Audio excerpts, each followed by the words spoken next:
Hello, this is Marvin Byer, Marvin Ridge Farms. I'm back here with the animals. Today is July 17th.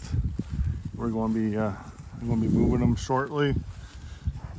My South Poles are out, I guess, grazing, you say, and we have a steer here that's out in the sun for some reason, but most of the lambs and I think my dairy cow and sheep and everything else is down in the shade.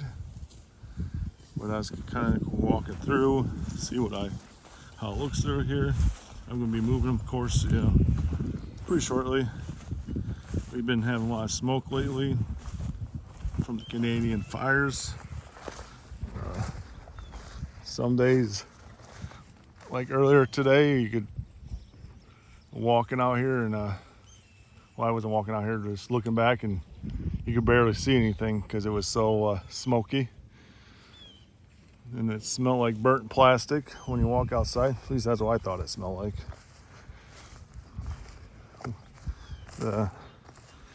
There's quite a few forbs in this area trying to get the grass coming, so I'm opening up the canopy.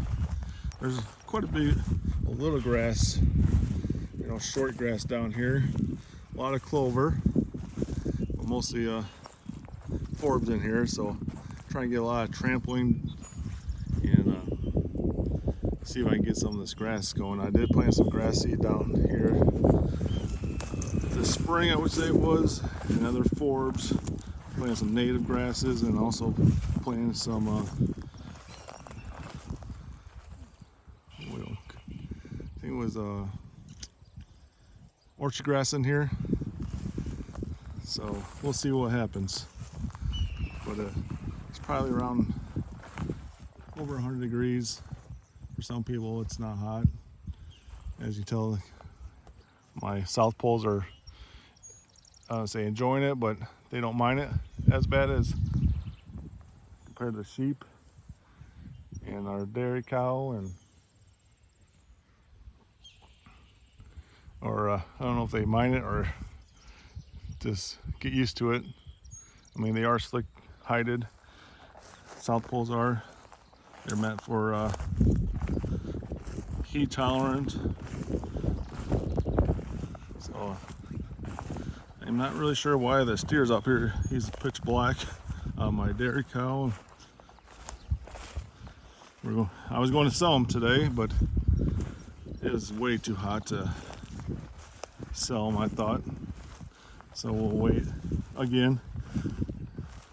I was going to sell a couple weeks ago, but it was hot like this in the 90s, heat index 100 or more. He's standing now because I probably woke him up, or disturbed him some.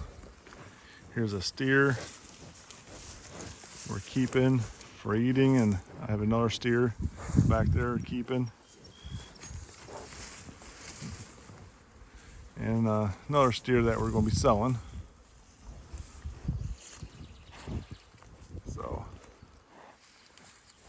we were thinking about keeping him, but to eat, but he doesn't really belong in this bunch of animals. So slick hided, heat tolerant, forage base. I really can't wait to taste how these South Pole, we ready butchered one a couple years ago, and it was awesome.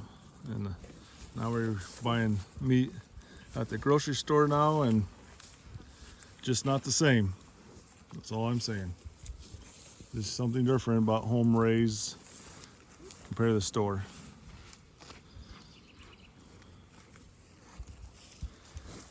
Well, I suppose I should open this up, the new section. It's a little bit smaller. A lot of still forbs in there, I would say. Some grass, but mostly forbs. Giant ragweed, super tall, probably 6 feet tall right there in that bunch right there. Maybe a little bit taller. Probably clover in there. little grass. But sheep will take care of some of these other forbs. Cattle will probably just trample them down. I'm okay with that. They'll eat some of these trees, which box elder, take the leaves off.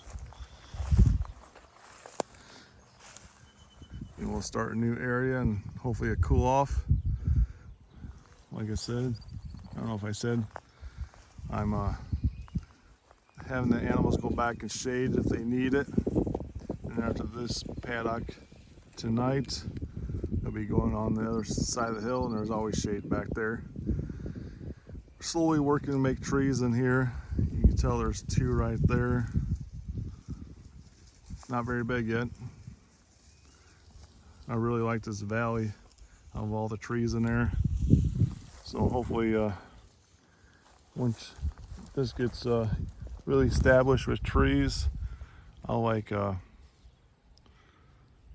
mulberry trees the best, because at the bottom they eat the leaves off, and then you also the fruit from the mulberries. The other animals will eat that, and